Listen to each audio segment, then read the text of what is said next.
ये दो शेर अपने अलग ही दुनिया में जाना चाहते थे और ये अपनी दुनिया के लिए खोज में निकल गए थे। ये सोच रहे थे कि हम लोग वहाँ पे पहुँच जाएँगे और ये अपने घर को जाने के लिए रवाना हो गए थे, अपने घर से जाने के लिए।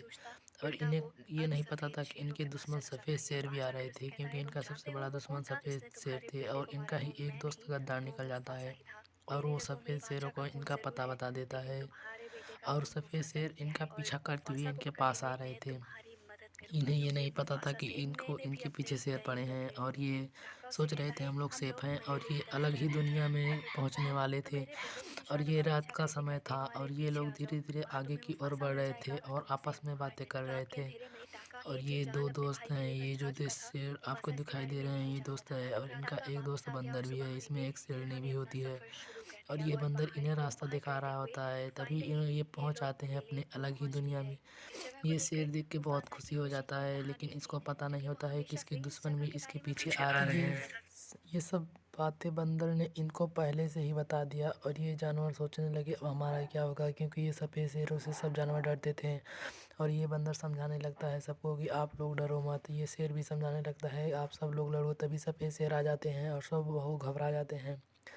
लेकिन घबराते हुए सब पीछे हटने लगते हैं, सब अपने अपने बच्चे को बचाने लगते हैं। तभी ये शेर कहता है कि आप सब मिल के साथ दो और हम इन्हें हरा सकते हैं, हम भी बहुत ज़्यादा ताकतवर हैं। तभी सफ़ेद शेर उन पे हमला बोल देता है और ये सफ़ेद शेर बहुत ताकतवर था और ये इसे मुफासा से लड़ जाता है और मुफासा पर हमला कर देता है और लेकिन मुफासा इसे धक्का देकर खाई में गिरा देता है। और ये शेर इतना ताकतवर था कि मिल ये 2 लोग मिलकर भी इसे हरा नहीं सकते थे। लेकिन तभी ये सबको समझाने लगता है आप सब मिलकर लड़ो और इसे मारो, हम इसे हरा सकते हैं। और सब शेर इस पे हमला बोल देते हैं, लेकिन ये नीचे गिर जाता है और सफ़ेद शेर इस पे कूद जाता है। लेकिन इसका दोस्त भी ये सब देख रहा होता है, उसे अपनी गलती का एहसास होने लगता है और हाथियाँ भी उन पे हमला बोलने के लिए चल देती हैं। और तभी शेर दहाड़ लगाता है और ये सारे भैंसे उस पे हमला करने के लिए चल देते हैं। और ये शेर सबको बता रहा होता है आप सब हमला करो और जीत जाओगे।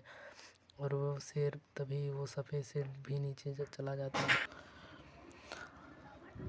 अब सब लड़ने की तैयारी कर लेते हैं और इन पे हमला करने के लिए चले जाते हैं। तभी उसका दोस्त पीछे से आ जाता है और सभी जानवर पगला जाते हैं और लड़ने के लिए चल देते हैं और ये सभी आपस में लड़ने लगते हैं।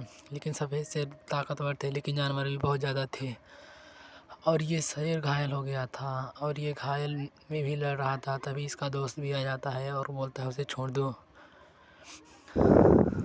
उसका दोस्त बोलता है उसे छोड़ दो, क्योंकि उसका कसूर नहीं है। तभी ये दोनों लड़ने का सोचने लगते हैं और ये शेर अकेला ही इन दोनों पर भारी पड़ता है और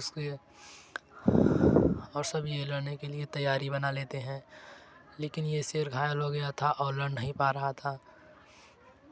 और आप लोग जैसा कि देख रहे हैं कि ये सफ़ेद शेर भारी पड़ रहा है, लेकिन फिर भी ये मार दे रहा है, क्योंकि ये सफ़ेद शेर बहुत ज़्यादा ताकतवर होते हैं और दौड़ते भी बहुत तेज़ हैं। और ये शेर घूमने लगता है और इस पे हमला बोल देता है और ये शेर बहुत ज़्यादा कमज़ोर हो जाता है। फिर भी लड़ाई शांत और उसका दोस्त भी लड़ने लगता है और बंदर ये सब ऊपर से देख रहा होता है। और तभी पहाड़ों में दरार उत्पन्न हो जाती है और पहाड़ भसकने लगती हैं, सभी जानवर भागने लगते हैं। जिस पे वो लड़ रहे थे वो पहाड़ भी टूटने वाली थी और ये सब जानवर भागने लगते हैं। और जहाँ मुफासा और उसके दोस्त और सफ़ेद शेर लड़ रहे होते हैं वो दरार भी भसक जाती है, लेकिन उसके ऊपर मुफासा के ऊपर एक पत्थर गिरता है और जिससे वो बगल हो जाता है और सफ़ेद शेर को धक्का दे देता है और सफ़ेद शेर मर जाता है। और तभी ये लोग जीत जाते हैं और उसके साथी भी भाग जाते हैं और वो सफ़ेद शेर समुद्र के अंदर चला जाता है और उसके साथी घबरा जाते हैं और ये अपने 2 दोस्त मिल जाते हैं और ये बाहर आता है और सभी जानवर इसकी बहुत प्रशंसा करते हैं और इसका अपना राजा मानने लगते हैं। तभी वहाँ पे एक शेरनी आ जाती है और वो इसकी मुफासा की माँ होती है, लेकिन ये इसे पहचान नहीं पा रहा है, क्योंकि ये बहुत दिन हो गया था, ये बिछड़ गया था, इसीलिए पहचान नहीं पा रही थी। लेकिन मुफासा की माँ मुफासा का नाम लेने से सभी जानवर मुफासा का नाम ले रहे थे, जिससे वो पहचान लेती है। और इस मूवी का यहीं पे दी एंड होता है। आप लाइक या डिसलाइक ज़रूर करके जाना।